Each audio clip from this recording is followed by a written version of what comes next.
সকলকে good morning. আজকে ডুয়ার্সে ভ্রমণিকার দ্বিতীয় দিন।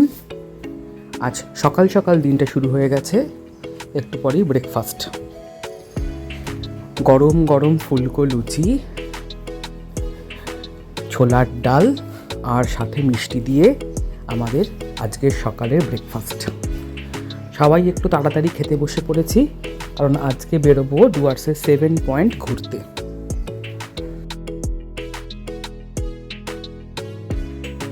বেরিয়ে পড়লাম আমরা 24 জন মিলে 7 পয়েন্টের উদ্দেশ্যে। আমরা প্রথমেই যাব এখন ঝালং, বিন্দু, প্যারেন এবং কুমানি। এখন এই যে রাস্তা চলেছি, এটা চলেছে চাপড়ামারি ফরেস্টের একটা পোর্শনের মধ্যে দিয়ে। খুব সুন্দর রাস্তা, ঝকঝকে, এবং আবহাওয়া তার থেকেও ঝকঝকে।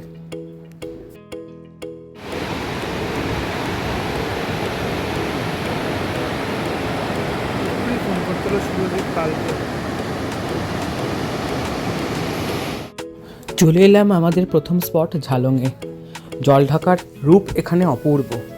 সঙ্গে উঠলো বেশ কিছু গ্রুপ ফটো আর জলঢাকার বেশ কিছু ছবি এবং ভিডিও।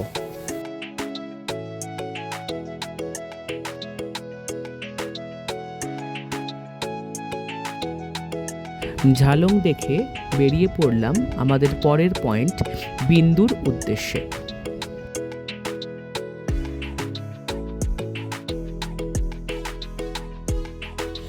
চাপড়ামারি অভয়ারণ্যের মধ্যে একদিকে ভারত এবং অপরদিকে ভুটানকে নিয়ে রয়েছে ডুয়ার্সের এই ট্যুরিস্ট পয়েন্টটি। খুব সুন্দর জায়গা। এখানে একটি জলঢাকা বিদ্যুৎ প্রকল্প রয়েছে, জলবিদ্যুৎ প্রকল্প। সেটিকেও দেখলাম, তবে সামনে থেকে নয়, দূর থেকে।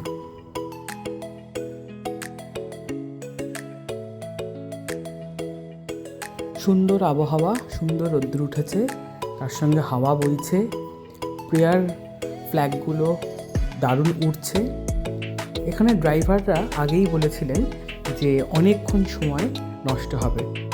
প্রথমে বুঝতে পারিনি, ভেবেছিলাম হয়তো জায়গাটার চড়াই উতরাইয়ের ব্যাপার রয়েছে বা অনেক কিছু দেখার রয়েছে, কিন্তু পরে বুঝলাম এটি হলো সেই হিসাবে 7 পয়েন্টের মধ্যে শপিং করার একটি এবং আদর্শ জায়গা।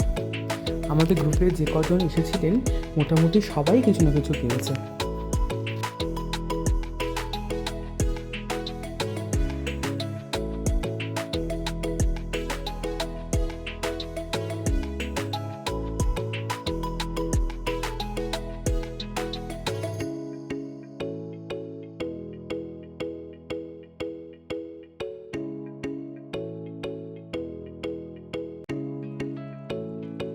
বিন্দু ঘুরে নিয়ে এবং কেনাকাটির পালা শেষ করে আমরা এবার এগিয়ে পড়লাম আমাদের দুপুরের খাবারের সন্ধানে।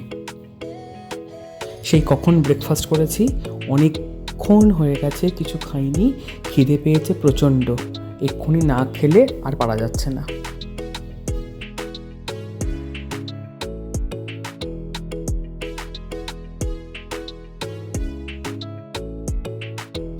রাস্তার ধারে প্রায় ঝুলন্ত একটি সুন্দর রেস্টুরেন্ট। ভ্রমণিকার 24 জন সেই রেস্টুরেন্টে গিয়ে একেবারে হুড়োহুড়ি লাগিয়ে দিয়েছিলাম। এক্ষুনি খেতে দাও, ভীষণ খিদে পেয়েছে।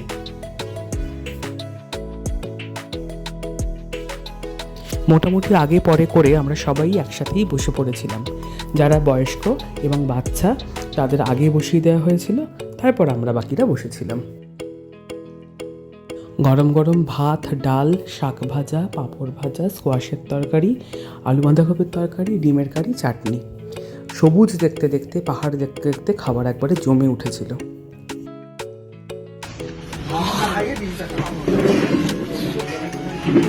কেমন খেলেন আপনি অভিষেক? উল্টো হোক এটা। কেমন? যেমন খাওয়াচ্ছেন খুব ভালো রেখেছেন, খুব ভালো খেয়েছি।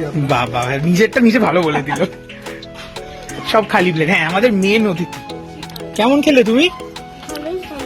ভালোই খেলে। কোনটা বেশি ভালো লাগলো?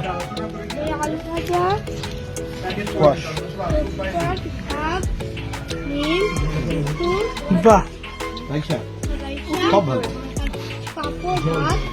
সব ভালো লেগেছে। তার মানে এবার চটপট শেষ করে নিতে হবে। এই যা নইলে ভিউ পয়েন্টগুলো মিস হয়ে যাবে। হ্যাঁ।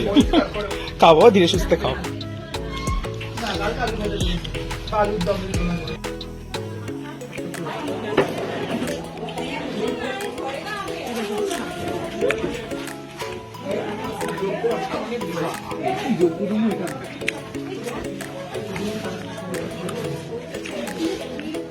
এক ধরনের পাহাড়ি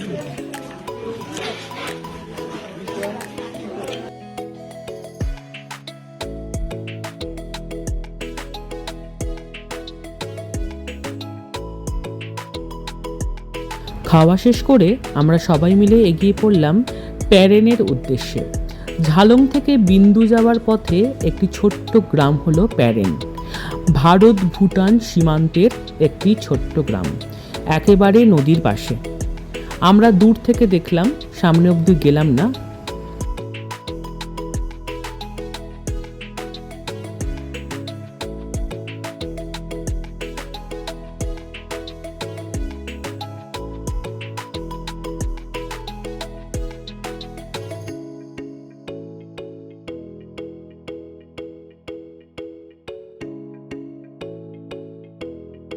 প্যারেন দেখে আমরা এবার এগিয়ে পড়লাম সামসিং এর উদ্দেশ্যে।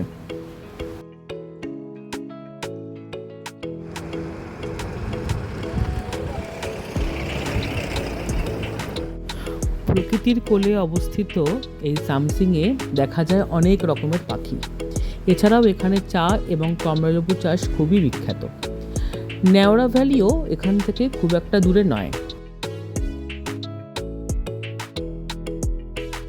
সামসিং এর পর আমরা গেলাম রকি আইল্যান্ড।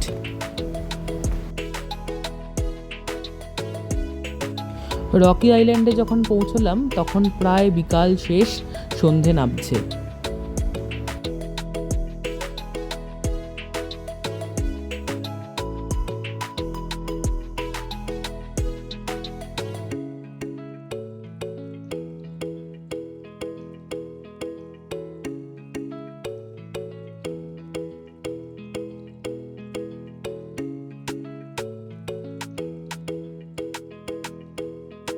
এবার আমাদের বাড়ি ফেরার পালা। বাড়িতে আমাদের জন্য পকোড়া অপেক্ষা করছে, গরম গরম চা অপেক্ষা করছে। তার জন্য সবাই এখন বাড়ির দিকে ছুটছি। সন্ধেবেলায় ছিল একরাশ আড্ডা, সঙ্গে চা, সঙ্গে পকোড়া। এছাড়া কালকে আমাদের সাফারির টিকিটগুলো আমরা হাতে পেয়ে গেছিলাম। রাত্রের খাবারে ছিল fried rice, chilli chicken, salad. আমাদের গ্রুপে 3 জন সকালে যাবে সাফারিতে, বাকিরা যাব অন্য একটা জায়গায়।